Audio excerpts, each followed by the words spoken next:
તો જો મિત્રો વરસાદ ભર શાળે વરસાદ છે ભાઈ. આમ જુઓ આમાં ખેડૂતની દિશા પૂરેપૂરી ખરાબ થઈ ગઈ છે. જો મિત્રો આમાં અમારા જાહેર બાય કાંઈ માણસને ઘટે ને એટલું નુકસાન થયું છે આ વરસાદથી. મિત્રો જોઈ શકો છો આપણે ઓછામાં ઓછો અમારે 3 થી 4 ઇંચ વરસાદ પડી ગયો છે મિત્રો. એમાં ગટર નહીં, માણસને નુકસાની બહુ થઈ છે આ વરસાદથી.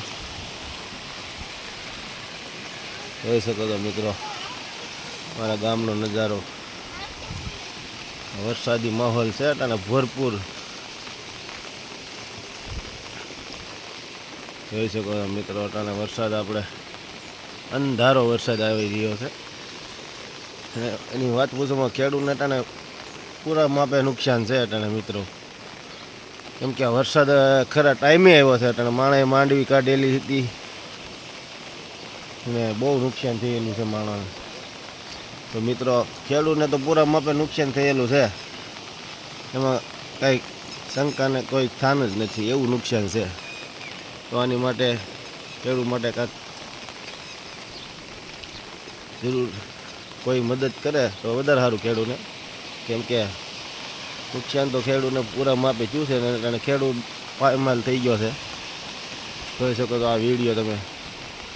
અટાણે આવા ભર શાળે આવું નેરા પાટ આવે છે, તમે જોઈ શકો છો. જો આવો શાળામાં આવો ચોમાસામાં કોઈ દી વરસાદ નથી પડ્યો અમારે, એવો વરસાદ અટાણે પડ્યો છે. લગભગ ઓછામાં ઓછો 3 થી 4 ઇંચ વરસાદ અમારે છે. મહુવા ડિસ્ટ્રિક્ટમાં તો બહુ પડ્યો વરસાદ, કાંઈ ઘટે જ નહીં. અને અમારું આ ગામ છે વાયસિયાળી, તાલુકો સાવરકુંડલા, જિલ્લો અમરેલી. જોઈ શકો છો અટાણે ભાવનગર ડિસ્ટ્રિક્ટમાં પણ અટાણે જોરદાર વરસાદ જામી રહ્યો છે. જો અટાણે લગભગ ઘણા ખરા ગુજરાત, અડધું ગુજરાતમાં વરસાદી માહોલ છે.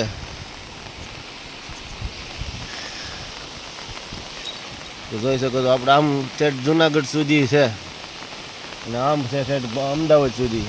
આમ મહુવા, ભાવનગર, તળાજા, વેરાવળ મને એમાં બહુ બાટી બોલાવી દીધી છે વરસાદે. મિત્રો તમે જોઈ શકો છો અટાણા ખેડૂતની પરિસ્થિતિ બહુ ખરાબ છે.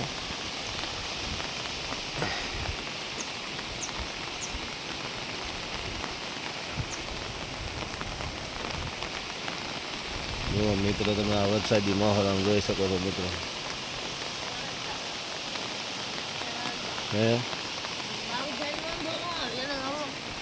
જો તમે અટાણે આવો તો ચોમાસામાં કોઈ દી અંધારે નથી આવો છો, ચોમાસામાં અંધાર નથી આવો મિત્રો. એવો અટાણે વરસાદ પડી રહ્યો છે. કેમ કે મેં આવો ચોમાસામાં વરસાદ નથી જોયો મિત્રો. આખા ચોમાસામાં આવો વરસાદ નથી જોયો. કેમ કે સખત રાતના 9 વાગ્યાથી ચાલુ હતો અમારે વરસાદ. ઠેઠ અટાણે અમારે જો આમ ગણો તો 9 વાગવા આવ્યા છે અટાણે દિવસના. રાતના 9 થી દિવસના 9 સુધીમાં એક ધારો વરસાદ. એમાં ખેડૂત કરે તો શું કરે આમાં મિત્રો. એટલે નુકસાન તો પૂરા માપે છે મિત્રો ખેડૂતને અટાણે. તમે જોઈ શકો છો આ નેરામાં પાણી જો ભર શાળે આવું નેરા આવા હાલ્યા જતા હોય મિત્રો. તમે જે ખાસ કરીને આ વિડીયો જોવો એટલે તમને ખબર પડશે કે આમાં કેટલું નુકસાન હશે ખેડૂતને.